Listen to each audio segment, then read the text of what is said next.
Demain n'est pas promis.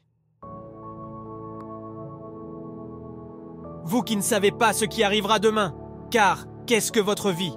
Vous êtes une vapeur qui paraît pour un peu de temps et qui ensuite disparaît. Réfléchissez à cela. Vous êtes une vapeur, dit la Bible. Dans le grand dessein de l'éternité, vous apparaissez pour un peu de temps, puis vous disparaissez. Demain n'est pas promis. Demain n'est pas entre nos mains. À tout moment, le Seigneur pourrait nous rappeler à lui. Vivez-vous votre vie avec un sentiment d'urgence pour les choses de Christ?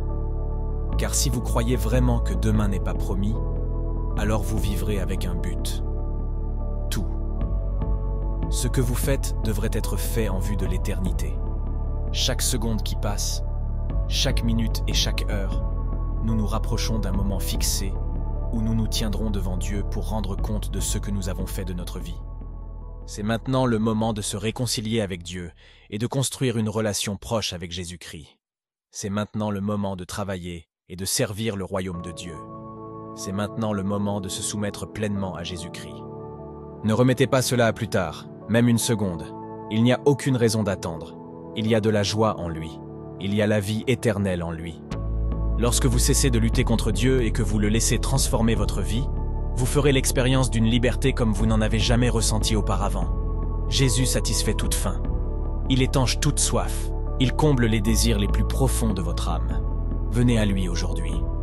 Le Seigneur est patient et prêt à pardonner ceux qui viennent à lui avec un cœur brisé et contrit. Hébreux chapitre 9, verset 27, Louis II, dit « Et comme il est réservé aux hommes de mourir une seule fois, après quoi vient le jugement. » Avec cela en tête, je vous encourage à vivre avec un sentiment d'urgence. Le temps passe. Tôt ou tard, soit vous serez en présence du Seigneur en un instant, soit il reviendra chercher son Église. Dans tous les cas, le temps passe. Vous et moi devons vivre en gardant à l'esprit que nous rendrons tous compte de ce que nous avons fait pour Jésus et de ce que nous n'avons pas fait. Pourrez-vous dire que votre vie a produit du fruit pour le royaume de Dieu? Pourrez-vous dire que pendant vos jours sur terre, vous aviez l'éternité en tête? Beaucoup trop de gens gaspillent leur vie dans des choses qui ne dureront pas. L'argent, le pouvoir, les relations. Mais Dieu ne se préoccupe pas de ces choses. Ce qui l'intéresse, c'est l'état de votre cœur. Ce qui compte, c'est comment vous vivez votre vie selon la parole de Dieu. Ce qui compte, c'est si vous avez placé Jésus-Christ en premier. Ce qui compte, c'est qu'il règne sur le trône de votre cœur.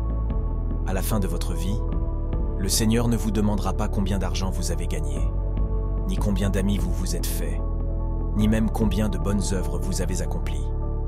Il voudra simplement savoir en qui vous avez placé votre confiance pour votre salut éternel. Qui avez-vous servi? Qui avez-vous aimé de tout votre cœur, de tout votre esprit et de toute votre âme? La seule réponse correcte, en fait la seule réponse, est Jésus-Christ, le Fils de Dieu. Seigneur Jésus, je te remercie pour ton amour. Je te remercie pour ta grâce salvatrice. Ton amour, Seigneur Jésus-Christ, est infini. C'est un amour qui m'a accepté dans mon état pécheur et m'a appelé à la repentance. Merci pour ta miséricorde. Ta miséricorde m'a donné l'opportunité d'accéder à la vie éternelle. Ta miséricorde m'a sauvé de la condamnation éternelle. Grâce à ta miséricorde, Seigneur, je peux espérer une joie éternelle dans ta présence. Tite chapitre 2, versets 11 à 14, Louis II dit « Car la grâce de Dieu, source de salut pour tous les hommes, a été manifestée. Elle nous enseigne à renoncer à l'impiété et aux convoitises mondaines, et à vivre dans le siècle présent selon la sagesse, la justice et la piété, en attendant la bienheureuse espérance et la manifestation de la gloire de notre grand Dieu et Sauveur Jésus-Christ, qui s'est donné lui-même pour nous, afin de nous racheter de toute iniquité et de se faire un peuple qui lui appartienne, purifié par lui et zélé pour les bonnes œuvres. Roi Jésus, tu es ma bienheureuse espérance. Seigneur, aide-moi à vivre une vie pieuse dans ce siècle mauvais. En ce siècle où le péché est rampant, où l'amour de beaucoup s'est refroidi, je prie que le Saint-Esprit maintienne la flamme de Christ à brûler vivement dans mon cœur. Aide-moi, Saint-Esprit, à ne pas devenir tiède ou froid concernant tout ce qui concerne Jésus-Christ. Père, au milieu de toutes les distractions de ce monde, je prie pour que mon attention soit uniquement sur toi. Marc chapitre 13, versets 32 à 33 dit « Pour ce qui est du jour ou de l'heure, personne ne le sait, ni les anges dans le ciel, ni le Fils, mais le Père seul. Prenez garde, veillez et priez, car vous ne savez quand ce temps viendra. » Aide-moi à toujours veiller, à être prêt à ton retour ou à l'instant où tu me rappelleras. Roi Jésus, je désire passer l'éternité avec toi. Aide-moi à porter ma croix chaque jour jusqu'à ce que je sois en ta présence pour l'éternité. Je te loue, Roi Jésus, et je te remercie d'avoir écouté ma prière. Sois glorifié.